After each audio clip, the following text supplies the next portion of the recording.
Баршаңызға сәлем, біздің Ақ Дастархан YouTube арнасының құрметті көрермендері. Аспаз, ас үйдің ханшайымдары. Қараңыздар, бүгін біз сіздермен дәл осындай керемет Попы Рафаэлло конфеттерін әзірлейтін боламыз. Құрамына керек заттар: банан, кокосовый стружка, бал және осындай қытырлақ нандар қажет болады бізге. Ең алдымен осылай қытырлақ попы нандарымызды, хлебцы дейді ғой, кез келген дүкенде табылады. Осылай блендердің ыдысына майда етіп бөліктерге бөліп аламыз. Егер сіздер көбірек тәтті жасайтын болсаңыздар, әрине көбін пайдалансаңыздар болады. Яғни дәл осы заттарды 2 еселеп немесе 3 еселеп жасай беруге болады.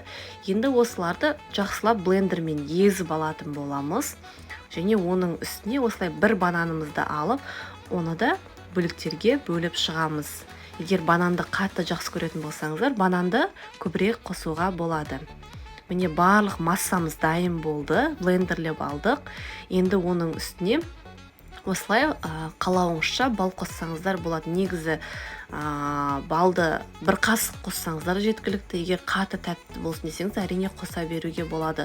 Тіпті бал қоспасаңыздар да негізі бананның тәттілігі де жақсы дәм беріп тұрады. Өйткені біздің мынау хлебцымыздың да дәмдісі құрамында аздап болсын тәттілендіргіші болғандықтан қатты бал қосудың қажеті жоқ. Міне балды қосып алдық, енді оны жақсылап біркелкі дәмі келгенше араластырып шығамыз. Міне біздің массамыз дайын болды.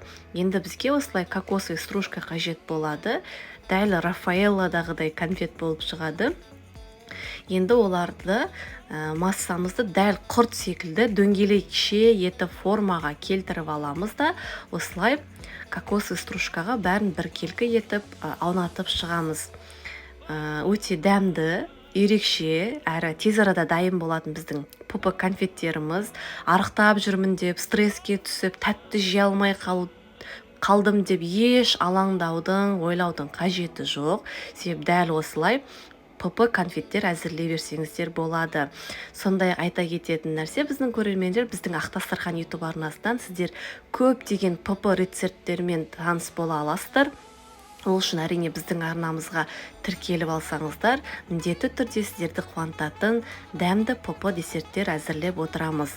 Міне барлығын біркелкі формаға келтіріп алдық.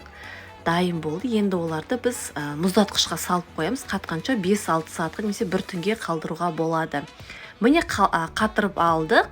Біздің конфеттеріміз әп-сәтте дайын болды. Дәл осылай лимон қосылған шаймен немесе сүт шаймен ішсеңіздер өте керемет болып шығады. Қазір арасын бөліп көрсетеміз. Дәмі өте керемет болып тұр. Міне бөлдік. Өте барлығы қатқан дәл конфет кәдімгідей. Дәмі енді супер, міндетті түрде жасап көріңіздер. Дәмін көреміз қазір.